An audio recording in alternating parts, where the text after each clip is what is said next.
Hello friends, करीब 40-50 साल पहले जरनैल सिंह भिंद्रावाले सिखों की राइट्स और ऑर्थोडॉक्स सिखिज्म पूरे पंजाब में ट्रैवल करके स्प्रेड कर रहे थे। उसने कहा कि अगर इंडियन गवर्नमेंट सिखों को इक्वल सिटीजन्स राइट नहीं दिए तो वो एक सेपरेट देश चाहते हैं सिखों के लिए। और उनके स्पीचेस मैसेजेस से कई लोग इंस्पायर्ड होकर पंजाब में वायलेंस करने लगे और इन वायलेंस में हजारों इनोसेंट सिख मारे गए। और आज फिर से अमृतपाल सिंह संधू ने खालिस्तान की डिमांड वापस रखी है। खालिस्तान एक इंडिपेंडेंट सेपरेट सिख स्टेट सिखों के लिए। आज से कुछ महीने पहले तक अमृतपाल सिंह संधू नॉर्मल इंसान की तरह दुबई में काम करते थे, बट आज वो पंजाब में सबसे पॉपुलर लोगों में से एक है। पिछले साल सितंबर से ये आपको ऐसे दिखेंगे जैसे ये एक बहुत धार्मिक सरदार हो जो अपने सपोर्टर्स के साथ घूमते हो, जिनके हाथों में गन्स और हथियार हो, जैसे 40-50 साल पहले भिंद्रावाला घूमते थे। संधू का कहना है कि वो पंजाब में सिखों की राइट्स और ऑर्थोडॉक्स सिखिज्म स्प्रेड करना चाहते हैं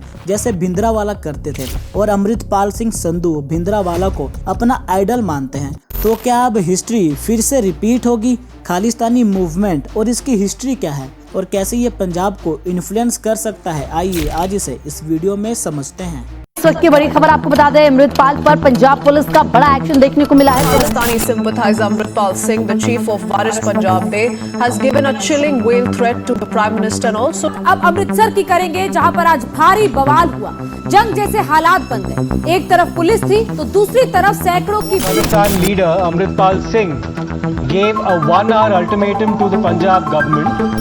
वार्निंग करना है अद्धे घंटे ਜਾਂ ਘੰਟੇ ਦੇ ਵਿੱਚ ਪਰਚਾ ਨਾ ਕੈਂਸਲ ਹੋਇਆ ਜੋ ਕੁਝ ਹੋਊਗਾ ਉਹਦਾ ਜ਼ਿੰਮੇਵਾਰ ਪ੍ਰਸ਼ਾਸਨ। खालिस्तान एक इंडिपेंडेंट सेपरेट सिख कंट्री सिखों के लिए, जहां कोई पॉलिटिकल पार्टी सेकुलर गवर्नमेंट ना हो जो रिलीजियसली ऑपरेट हो सके। Khalistan means land of Khalsa. Khalsa means pure, यानी प्योर लैंड। साल 1930s में ब्रिटिश अंपायर के टाइम पहली बार सिखों ने खुद के लिए सेपरेट देश की मांग की थी, और ये वाइडली रिकॉग्नाइज तब हुआ जब साल 1940s में मुस्लिम लीग ने लाहौर रेजोल्यूशन पास किया, जहां उन्होंने मुस्लिम्स के लिए अलग देश की बात की थी। और इसके रिस्पॉन्स में शिरोमणि अकाली दल ने सेपरेट सिख देश की मांग की थी। और ये वो टाइम था जब पहली बार खालिस्तान वर्ड इंट्रोड्यूस हुआ। अकाली दल ने पंजाब को, जो आज इंडियन और पाकिस्तानी पंजाब है, उसे खालिस्तान सेपरेट सिख देश समझकर इमेजिन किया, जो धार्मिक देश होगा जिसे महाराजा ऑफ पटियाला लेड करेंगे। बट इसे कांग्रेस लीडर्स ने रिजेक्ट कर दिया। उन्होंने कहा कि हमारा देश ऐसे धर्म के आधार पर नहीं बटेगा। कई कांग्रेस लीडर्स ने शिरोमणि अकाली दल को समझाने की कोशिश करी कि इंडिपेंडेंस के बाद सिखों की जरूरतों को ध्यान में रखा जाएगा। जुलाई 1946 में all India Congress working committee की मीटिंग में जवाहरलाल नेहरू ने ये कहा था कि पंजाब के बहादुर सिखों को स्पेशल कंसिडरेशन मिलना चाहिए। मुझे ऐसा करने में कुछ गलत नहीं लगता जिससे सिखों को आज़ादी महसूस हो। बट जब हमारा कॉन्स्टिट्यूशन बनाया गया तब शिरोमणि अकाली दल ने ये कहा कि सिखों को उतनी ऑटोनॉमी नहीं मिल रही जितना उन्हें प्रॉमिस किया गया था। उन्होंने मेजरली 2 मुद्दे उठाए। पहला ये कि हमारे कॉन्स्टिट्यूशन ने सिखों को हिंदूज के अंडर क्लासिफाइड किया, जबकि सिखों की अपनी खुद की रिलीजियस आइडेंटिटी होनी चाहिए। और दूसरा ये कि कॉन्स्टिट्यूशन ने धर्म के आधार पर स्टेट्स नहीं बनाए। और जब असेंबली में कॉन्स्टिट्यूशन पास कराने के लिए लीडर्स साइन कर रहे थे तब शिरोमणि अकाली दल ने इसे रिजेक्ट कर दिया। साल 1973 में शिरोमणि अकाली दल ने आनंदपुर साहिब रेजोल्यूशन पास किया और इसे काफ़ी प्रमोट भी किया गया। और इस रेजोल्यूशन में बेसिकली अकाली दल ये चाहते थे कि सिखों की खुद की रिलीजियस और पॉलिटिकल आइडेंटिटी होनी चाहिए। भले ही defence, railways, currencies, foreign affairs जैसे डिसीजन सेंट्रल गवर्नमेंट ले, बट इसके अलावा हर चीज पंजाबी कॉन्स्टिट्यूशन के हिसाब से होना चाहिए। बट लोग धीरे धीरे इस आनंदपुर साहिब रेजोल्यूशन को भूलने लगे। पर कुछ सालों बाद एक आदमी वापस से इस रेजोल्यूशन के बारे में बात करने लगा। उसका नाम था जरनैल सिंह भिंद्रावाला। जरनैल सिंह भिंद्रावाला एक सिख ऑर्गेनाइजेशन के लीडर थे जिसका मकसद पंजाब में ऑर्थोडॉक्स सिखिज्म को स्प्रेड करना था। ऑर्थोडॉक्स रिलीजन किसी भी रिलीजन का सेंसिटिव वर्जन होता है जिसका मकसद रिलीजियस बुक्स को रूल बाय रूल फॉलो करना, और भिंद्रावाला भी यही करना चाहते थे। इसीलिए साल 1970s और 80s के टाइम वो पूरे पंजाब में ट्रैवल करते और लोगों को ऑर्थोडॉक्स सिखिज्म के बारे में बताते, इसे स्प्रेड करते, और धीरे धीरे वो पंजाब में काफ़ी पॉपुलर हो गए। वो कहने लगे कि पंजाब में खालसा समाज को वापस लाना होगा और सिख सिद्धांतों के साथ जिंदगी जीनी होगी। उन्होंने अपने स्पीचेस में कई हिंदूज और सिखों को भी टारगेट किया जो अल्कोहल पीते और केश कटवाते थे। खुशवंत सिंह जो राइटर थे वो भिंद्रावाला के बारे में लिखते हैं कि ये कैसे हिंदुओं के खिलाफ फूहड़ भद्र भाषा का यूज करते हैं। वो कहते कि हर सिख को 32 हिंदू मारने होंगे तभी सिख हिंदू प्रॉब्लम सॉल्व होगी। वो सिखों को कहने लगे कि अपनी सुरक्षा के लिए उन्हें हथियार उठाना होगा। वो अपनी स्पीचेस में सेंट्रल गवर्नमेंट को भी टारगेट करने लगे कि कैसे प्राइम मिनिस्टर इंदिरा गांधी और उसकी हिंदू कांग्रेस सिखों के खिलाफ युद्ध कर रही है और वो युद्ध जीतेंगे। जब उससे पूछा गया कि क्या आप खालिस्तान की डिमांड करते हैं तब उसने कहा कि ना हम खालिस्तान के सपोर्ट में हैं और ना अगेंस्ट हैं, बल्कि हम इंडिया में इक्वल राइट्स के साथ जीना चाहते हैं। अगर सरकार ये नहीं करेगी तो हम एक सिखों के लिए अलग देश चाहते हैं। भिंद्रावाला के स्पीचेस और मैसेजेस से कई लोग इंस्पायर्ड होकर वॉयलेंस करने लगे। साल 1980 और 1981 में इन्हीं लोगों ने बाबा गुरुचरण सिंह और पंजाब केसरी के एडिटर लाला जगत नारायण को मार दिया क्योंकि ये खालिस्तान के अगेंस्ट थे। इन सभी मर्डर्स में भिंद्रावाला प्राइम सस्पेक्ट थे, बट एविडेंस न होने के चलते उसे छोड़ दिया गया क्योंकि कई लोगों का मानना था कि अगर वो भिंद्रावाला के खिलाफ गवाही देंगे तो उनके सपोर्टर्स उसे और उसकी फैमिली को जान से मार देंगे। इसलिए लोग भिंद्रावाला के खिलाफ गवाही देने से डरते थे। साल 1982 में शिरोमणि अकाली दल और भिंद्रावाला ने मिलकर एक धर्म युद्ध मोर्चा स्टार्ट किया जिसके जरिए वो आनंदपुर साहिब रेजोल्यूशन को पास करवाना चाहते थे।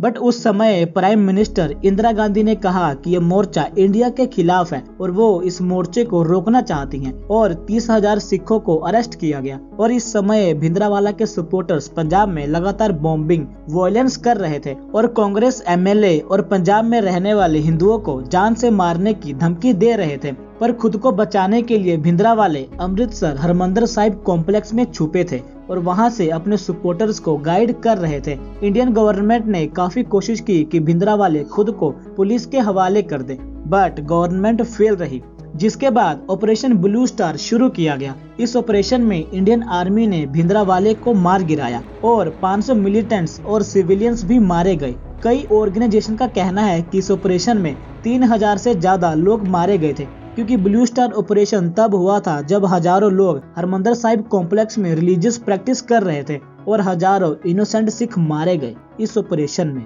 और इस ऑपरेशन के बाद कई सिख कम्युनिटी के मेंबर्स बहुत गुस्से में थे क्योंकि उनका मानना था कि इंडियन गवर्नमेंट ने हरमंदिर साहिब पर अटैक करके उनके धर्म पर अटैक किया है। और फिर 31 अक्टूबर 1984 में प्राइम मिनिस्टर इंदिरा गांधी को उनके 2 सिख बॉडीगार्ड्स ने गोली मार दी और इससे उनकी मौत हो गई। और फिर इस इंसिडेंट के बाद unfortunately anti Sikh rights start हुआ जहां 8000 से ज्यादा इनोसेंट सिखों को दंगों में मार दिया गया। ऑपरेशन ब्लू स्टार के बाद जर्नैल सिंह भिंद्रावाले को तो मार दिया और काफी हद तक सिख मिलिटेंसी को भी रोक दिया गया। बट ऑपरेशन ब्लू स्टार और एंटी सिख राइट्स के बाद लोग भिंद्रावाले को फ्रीडम फाइटर और शहीद मानने लगे।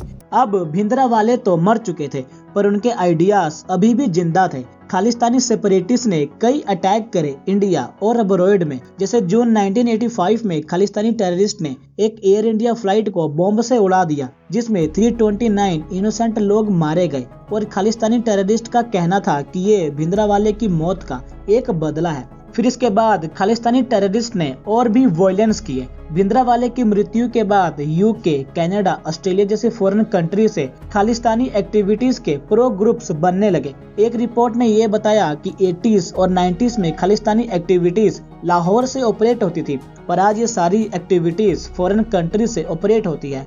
और अब इन्हें एक इंडियन रिप्रेजेंटेटिव मिल चुका है, अमृतपाल सिंह संधू।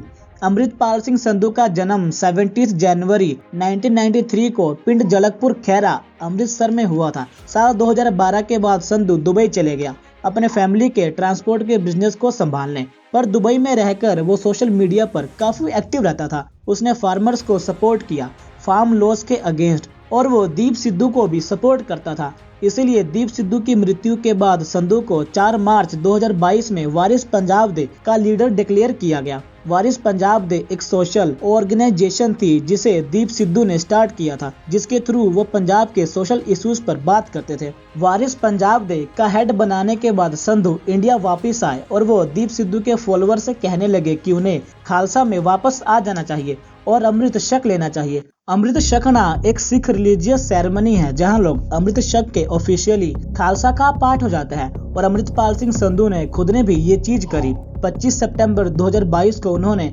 आनंदपुर साहिब में अमृत छका और इसके 4 दिन बाद 29 सितंबर को मोगा में दस्तारबंदी सेरेमनी हुई जहां उन्हें वारिस पंजाब डे का हेड बनाया गया। कई लोग कहते हैं कि सेरेमनी के बाद से ही संधू के बिहेवियर में बहुत बड़ा बदलाव आया जहां वो भिंद्रावाले की तरह बात करने लगे। अपनी दस्तारबंदी सेरेमनी में उन्होंने कहा था कि वो उस रास्ते पर चलना चाहते हैं जिसे भिंद्रावाले ने दिखाया है और वो भिंद्रावाले को अपना इंस्पिरेशन मानते हैं। वो ऑलमोस्ट भिंद्रावाले की तरह बात करने लगे जैसे भिंद्रावाले ऑर्थोडॉक्स सिखिज्म की बात करते थे उसी तरह संधू भी करते हैं। भिंद्रावाले की तरह संधू कहने लगे कि सिख नौजवानों को अल्कोहल ड्रग से दूर रहना चाहिए और अमृत छक लेना चाहिए।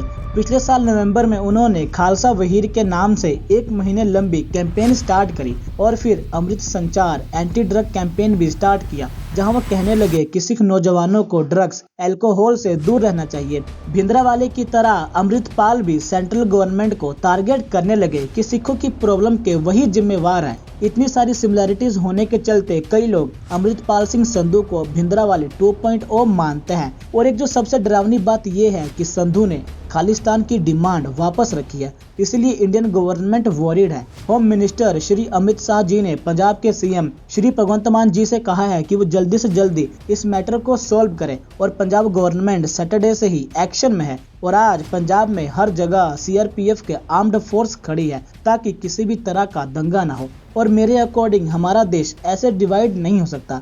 अगर आपको ये वीडियो अच्छी लगी हो तो इसे लाइक एंड शेयर जरूर करना और आपको हमारा काम कैसा लगा नीचे कमेंट जरूर करना।